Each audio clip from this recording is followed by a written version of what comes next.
السلام علیکم معزز دوستو، میرا نام مشاہد محمد سعید اور آپ دیکھ رہے ہیں مشاہد اسلامک جنرل نالج۔ محترم ناظرین کرام، ہماری ٹاپک ہے اللہ کے لیے خوف رکھنا۔ حضرت ابو اللیث رحمۃ اللہ علیہ فرماتے ہیں کہ 7ویں آسمان پر ایسے فرشتے موجود ہیں کہ اللہ تعالیٰ نے جس وقت سے ان کی تخلیق فرمائی ہے وہ سجدہ میں پڑے ہیں اور تا قیامت سجدہ میں ہی رہیں گے۔ اللہ کے ڈر سے ان کے پہلو کانپتے رہتے ہیں۔ وہ روز قیامت اپنے سر سجدے سے اٹھا کر اللہ تعالیٰ سے عرض کریں گے، اے اللہ تو پاک ہے، ہم ایسی عبادت نہیں کر سکے جیسا تیرا حق تھا۔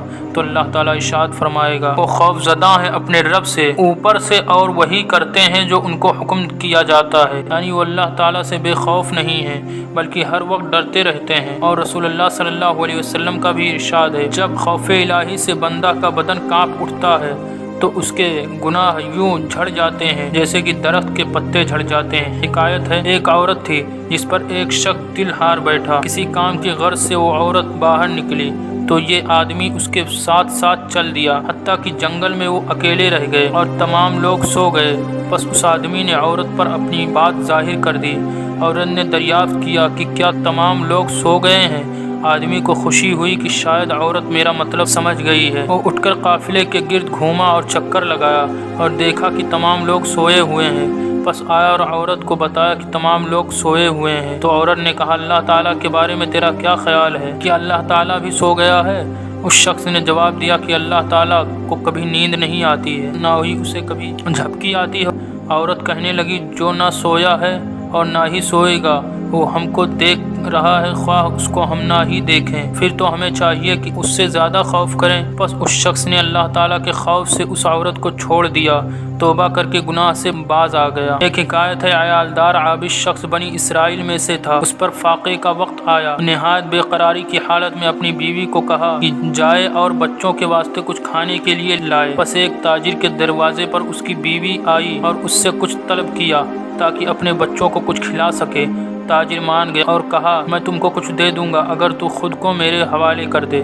وہ عورت خاموش ہو گئی اور گھر لوٹ آئی تو دیکھا کہ بچے بھوک سے بے چین ہوئے ہیں، تڑپڑا رہے ہیں اور اسے کہتے ہیں، اے امی، بھوک سے ہماری روح نکلی جا رہی ہے، ہمیں کچھ لا کر دو کھانے کے لیے۔ وہ عورت پھر اسی تاجر کے پاس گئی اور بچوں کے متعلق اس سے سوال کیا۔ اس نے پوچھا، کیا تجھے میری شرط قبول ہے؟ عورت نے ہاں کہہ دی۔ وہ خلوت میں گئے۔ عورت کا بدن شدت سے کانپنے لگا جیسے کہ ابھی اس کے تمام جوڑ ہی اکھڑ جائیں گے۔ مرد نے پوچھا کہ تجھے کیا ہو گیا ہے؟ عورت نے جواب دیا کہ اللہ تعالیٰ سے خوف زدہ ہوں۔ اس شخص نے کہا، باوجود اس قدر افلاس اور تنگ دستی کہ تو اس سے ڈرتی ہے، مجھے تو اس سے بڑھ کر اللہ تعالیٰ سے ڈرنا چاہیے۔ بس وہ برائی سے تائب آ گیا، یعنی برائی سے توبہ کر لیا اور عورت کی حاجت بھی پوری کر دی، اور وہ عورت بہت سے مال کے ساتھ بچوں کے پاس آ گئی اور اس کے بچے خوش ہو گئے۔ حضرت موسیٰ علیہ السلام کو اللہ تعالیٰ نے وحی عطا فرمائی کہ فلاں بن فلاں کے پاس چلے جاؤ، اسے آگاہ فرماؤ کہ میں نے اس کے سب گناہ بخش دیے ہیں۔ موسیٰ علیہ السلام اس کے پاس تشریف لے گئے، فرمایا کہ تو نے شاید کوئی نیک عمل کیا ہے جو صرف اللہ تعالیٰ اور تیرے درمیان ہی ہے۔ اس آدمی نے وہ تمام واقعہ بیان کر دیا تو موسیٰ علیہ السلام نے فرمایا کہ اللہ تعالیٰ نے تیرے سب گناہ معاف فرما دیے ہیں۔ حضور اکرم صلی اللہ علیہ وسلم سے روایت ہے، اللہ رب العزت فرماتا، میں اپنے بندہ پر 2 خوف ایک ساتھ جمع نہیں کرتا ہوں اور نہ ہی 2 امن۔ جو شخص مجھ سے دنیا میں خوف کرے گا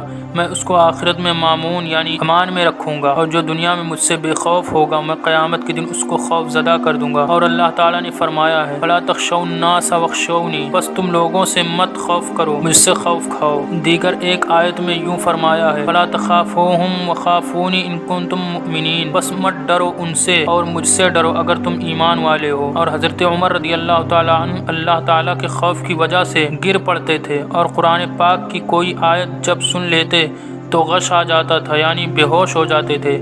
ایک دن جب انہوں نے ایک تنکا اٹھایا تو فرمایا کہ کاش میں صرف ایک تنکا ہی ہوتا اور کوئی چیز نہ ہوتا جو ذکر کے قابل ہوتی، کاش میری ماں نے مجھے جنا ہی نہ ہوتا۔ اور آپ اتنا روتے تھے کہ آنکھوں سے آنسو بہتے رہتے تھے، ان کے آنسوؤں کے بہنے کی وجہ سے چہرے پر سیاہ لکیریں پڑ گئی تھیں۔ اس ویڈیو میں بس اتنا ہی، تب تک کے لیے thanks for watching my videos and almost watch my all videos. جزاک اللہ خیر، اللہ حافظ، خدا حافظ۔ ویڈیو پسند آئی ہو تو لائک ضرور کریں چینل کو اور سبسکرائب کریں، اور مزید اسلامک ویڈیوز کو پانے کے لیے آپ بیل آئیکن پر پریس رکھیں اور صدقہ جاریہ کے نیت سے شیئر بھی کریں۔